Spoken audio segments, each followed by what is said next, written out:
Okay, நாங்கள் பார்ப்போம். இது வந்து உங்களுக்கு சவுண்ட் சீரிஸ் போகுது. அதில் வந்து 3வது வீடியோ, லைக் எக்ஸ்பெரிமெண்ட் 12. 12வது எக்ஸ்பெரிமெண்ட் தான். ஓகே, ஈஸி தான்.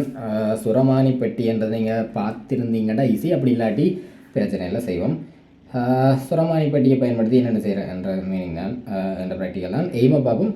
சுரமானியை பயன்படுத்தி இசைக்கருவி ஒன்றின் மீடுரனை துணிதல். அதாவது என்னது, டியூனிங் ஃபோக்குன்னு ஃப்ரீக்வன்சி வடிவாக கவனிங்கோ. 2 ப்ராக்டிக்கல் இருக்குது சுரமானியில். ஒன்று இது, மற்றது அடுத்தது. நான் அடுத்த வீடியோவில் பார்க்கலாம். இந்த வீடியோவில் வடிவாக பாருங்க. சுரமானின்ற இதை பயன்படுத்தி கொண்டு, அதாவது இசைக்கவி டியூனிங் ஃபோக்குன்ற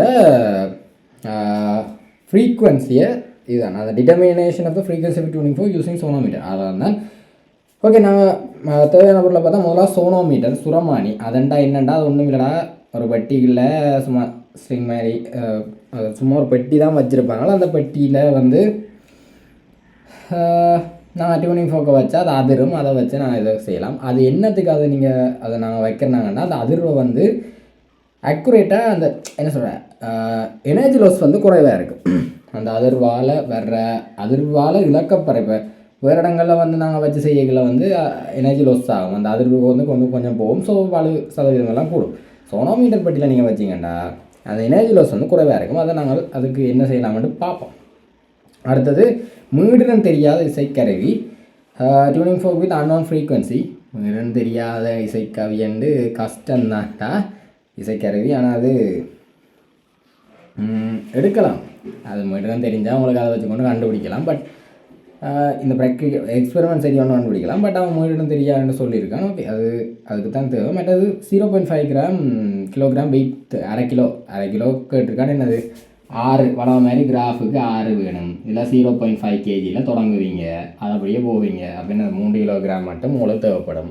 அப்போ 6.0.5 படிக்கட்டுகள் தேவை. ஏன்? ஓகே, நான் சொல்கிறேன். இதுதான் உங்களோட கிராஃப் வரும். அது பேருந்து பார்ப்போம். அடுத்து வந்து லைட் பேப்பர் ரைடர். இனி இல்லைன்னா முக்கியமானது, அவன் இதைத்தான் திருப்பி கேட்பான். இலேசான கடதாசி ஏறி. அது ஏன் இலேசான கடதாசி ஏறி? அதுக்கும் ரீசன் இருக்குது. ஏன்னா அது வந்து லைட் பேப்பராக இருந்தால் தான் அது வந்து பறக்கும். இந்த எக்ஸ்பெரிமெண்ட்டில் நான் என்ன செய்ய போகிறோம்னா, இது அதிர விட்டு இந்த என்னது ரெசனன்ஸ் நடக்க இது பறக்கும் தானே, அந்த கன்செப்ட் தான். ரெசனன்ஸ் நடக்க அது பறக்கும். ஸோ அதுதான். அதாவது என்னது, அடிப்படை பரிவு நடக்கும்போது உங்களுக்கே தெரியும், இதெல்லாம் என்னது வளமையை விட கொஞ்சம் கூட இது மாதிரி இது ஆட தொடங்கும். அந்த முதலாம் பரிவு நடக்கல அந்த இது பறந்து போகும். அதுதான் இந்த முதலாம் பரிவு. அங்கே கணக்கு பரிவுகள் இருக்குது. இதில் நாங்கள் முதலாம் பரிவை தான் பார்க்க போகிறோம். ஸோ அதில் வந்து அந்த பேப்பர் ரைடர் வந்து பறந்து போகணும். அந்த பேப்பர் ரைடர், அதாவது அந்த பேப்பர் வந்து பறந்து போகணும் என்றால் என்னது, லைட் வெயிட்டாக இருக்கணும். பேரமான காட்டையை தூக்கி வச்சா என்னன்றாது இருக்கும். இப்போ மட்டையை தூக்கி வச்சிங்க என்ன கன்செப்ட் அது? ஸோ அதான் லைட் பேப்பர் ரைடர். அந்த லைட்ன்ற டேர்ம் முக்கியம். லேசான கடதாசி ஏறி. அடுத்தது வந்து பீஸ் ஆஃப் சோனோமீட்டர் வயர். பயன்படுத்திய சுரமானி கம்பி துண்டு.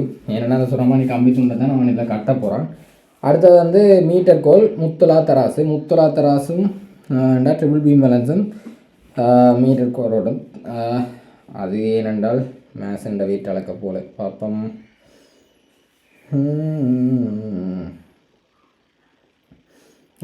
அதுதான் சரி. ஓகே, இதில் வந்து 3 பீம் பேலன்ஸ் என்றது ஏன் சொல்லியிருக்காங்க என்றால், எங்களுக்கு இந்த சமன்பாட்டில் வந்து நீங்கள் பார்த்தீங்கன்னா எம்ன்றது தேவைப்படும். இந்த எம்ன்றது என்னது, mass per unit length of the sonometer wire. அதாவது நாங்கள் இந்த சோனோமீட்டர் வயர் உண்டு, அதாவது சுரமானி வயர் கம்பியோடு பயன்படுத்துகிறாங்களோ, இந்த கம்பிയുടെ எம்ன்ற பெருமானத்தை படுறதுக்கு எங்களுக்கு அதை வந்து என்னது மேஸ் பர் யூனிட் லென்த் தேவை. அதாவது இந்த என்ன மேஸ் பர் யூனிட் லென்த் தான் இந்த எம்.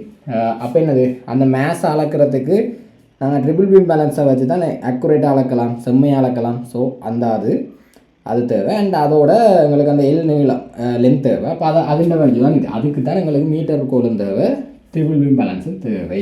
ஓகேயா? சரி, இதில் வந்து நான் எக்ஸ்பெரிமெண்ட்டை பார்ப்போம். ஒன்றும் இல்லை, சோனோமீட்டர் பாக்ஸ் இருக்குமா, நீங்கள் வந்து அதில் முதல் வந்து 0.5 kg தொங்க விடுவீங்க. தொங்க விடிக்க இந்த இதில் வந்து அந்த இது புயம்னு சொல்கிறது, லைக் பிரிட்ஜஸ்ன்னு சொல்கிறதுடா, பாலங்கள்னு சொல்கிறது. பிரிட்ஜஸ் தெளிவாக காணிங்க. இந்த பிரிட்ஜஸை வந்து முதல் ஒட்ட வச்சுருப்பீங்க, அந்த என்ன பேப்பர் ரைடர் மட்டும் அதுக்குள்ளே வைக்கக்கூடிய மாதிரி. பேருந்து அதை வந்து இசைக்கவியை அடிச்சுட்டு இதில் வச்சுட்டு, அதான் இந்த பிரிட்ஜஸு கிட்டத்தான் அதை வைக்கணும். விளங்கப்படுத்துகிறேன் ப்ராக்டிக்கலை, அதில் சரியான டேர்ம்ஸ் இருக்குது. ப்ராக்டிக்கல் ஹேண்ட் புக்கில் இருக்கிற சரியான டேர்ம் தான் உங்களுக்கு எழுதணும். ஃபைனல் ஸ்கீமில் அந்த டேர்ம்ஸ் எழுதணும் நீங்கள். ஸோ அந்த டேர்ம்ஸை தயவு செய்து படித்து வைங்க. இதை நீங்கள் ஒட்ட வச்சுட்டு இப்படியே ஸ்ப்ரெட்டாக இழுத்து கொண்டு வரீங்க, ஒரே இதில் அப்படி இங்கே இழுத்து கொண்டு வரீங்க. ஒரு கட்டத்தில் வந்து பறக்கும். அதில் முதலாம் பரிவு, அடிப்படை பரிவு நடக்கும். ஸோ அப்போக்கு அது வந்து பறக்கும். அந்த பறக்கிறதுலேருந்து நீங்கள் நோட் பண்ணணும். L² M தானே அந்த 0.5 வைப்பீங்க, அது 1 வைப்பீங்க. அப்போ அடுத்தடுத்தா வச்சு கொண்டு இருக்கீங்க, திருப்பி இன்னைக்கு என்ன எடுத்து கொண்டு வரீங்க, அது பறந்து கொண்டு இருக்கும். அப்போ நீங்கள் அந்த லெந்தை வச்சுக்கொண்டு நீங்கள் வந்து செய்வீங்க, ப்ராக்டிக்கல் செய்வீங்க. கிராஃப் 6 ரீடிங் தேவை, அப்போ 6 தரம் எடுப்பீங்க, கிராஃப்க்கு எடுவீங்க.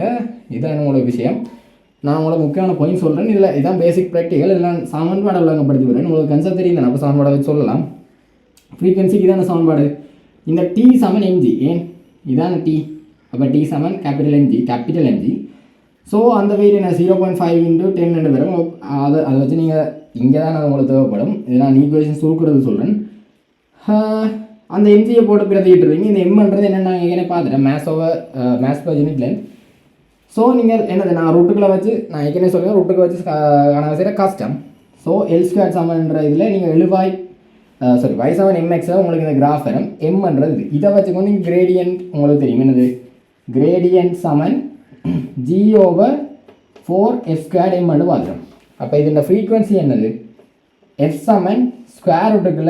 √g/4m × கிரேடியன்ட் வரப்போகுது. இதுதான் உங்களோட g. உங்களுக்கு இதான தேவை. ஸோ நாங்கள் இதை வச்சுக்கொண்டு ஃப்ரீக்வன்சியை காணலாம். அதுதான் எங்களோட கன்செப்ட்.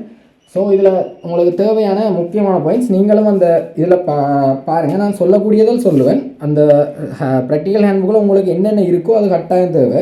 அந்த சுரமானி பட்டியில் இருக்கிறது எங்கே வைக்கணும், எதில் வைக்கணும், அதிலெல்லாம் தேவை.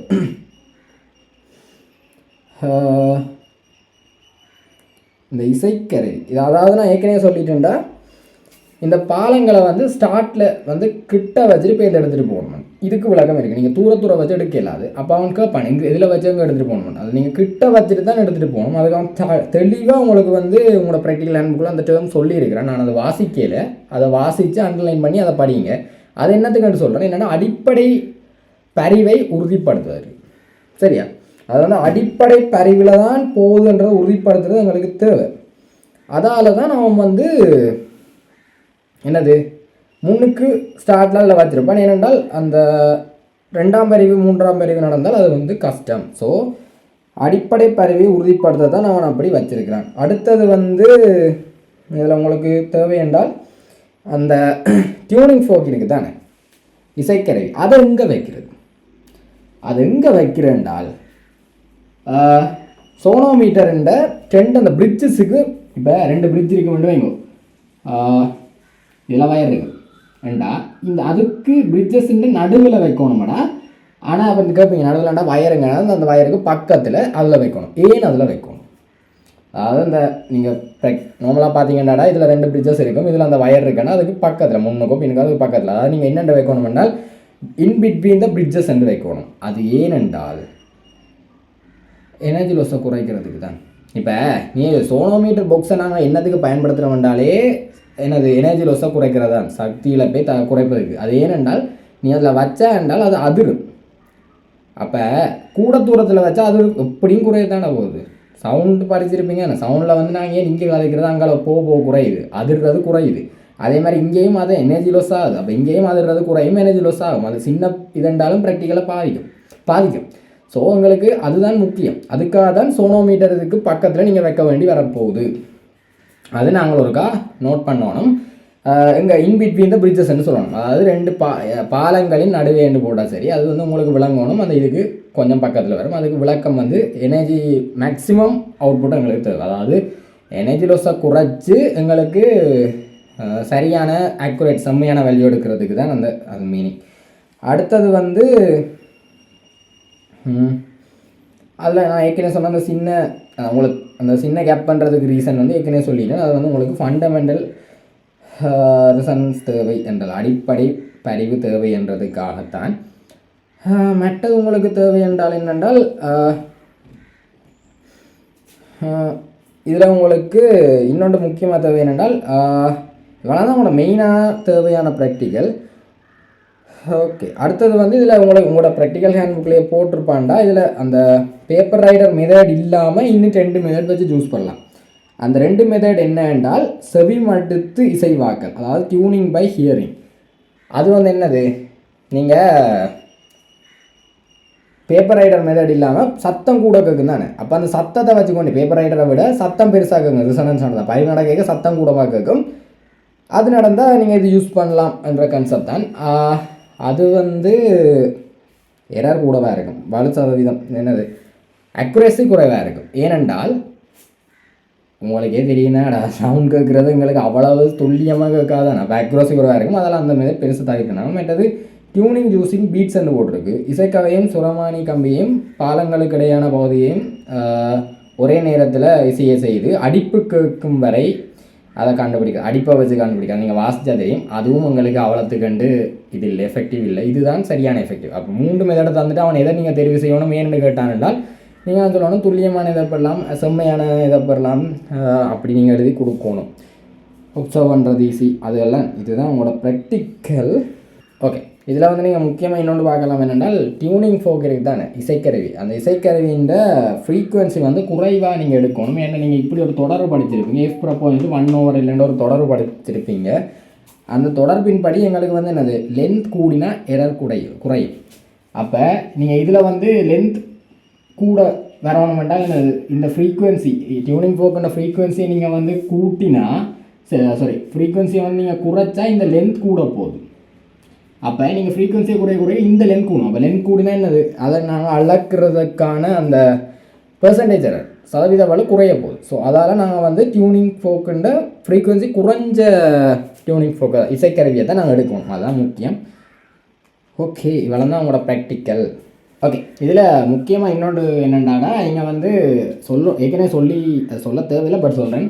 டியூனிங் ஃபோக்கை வந்து நீங்கள் எடுக்கவில்லை, இந்த வயருக்கு பக்கத்தில் வைக்கிறேன்டா அந்த பிரிட்ஜஸுக்கு நடுவில்ண்டா நீங்கள் சில இடம் காற்றுல வைக்கிறீங்களா கட்டாயம் சோனோமீட்டர் பாக்ஸில் தொடணும். ஏன் தொட்டு கொண்டு இருந்தால் தான் அது வந்து எனர்ஜி ட்ரான்ஸ்ஃபரே நடக்க போகுது. நீங்கள் இப்படி வச்சா மேசையில் வச்சா தான் அதிர போகுது. நீங்கள் பக்கத்தில் வச்சு அதிர்றது பெருசாக அதிராது, மேசையில் வைக்கணும். அதுதான் அந்த கன்செப்ட். அண்ட் நான் வந்து இதில் உங்களுக்கு இதுக்கு பாஸ்ட் பேப்பர் கொஷின்ஸ் இருக்குது. நான் என்னென்னா இதுக்கு அடுத்த ப்ராக்டிக்கலோட சேர்த்து அந்த பாஸ்ட் பேப்பர் கொஷின் சொல்ல போகிறேன். இந்த பேட்டர்ன் வந்து வித்தியாசம்.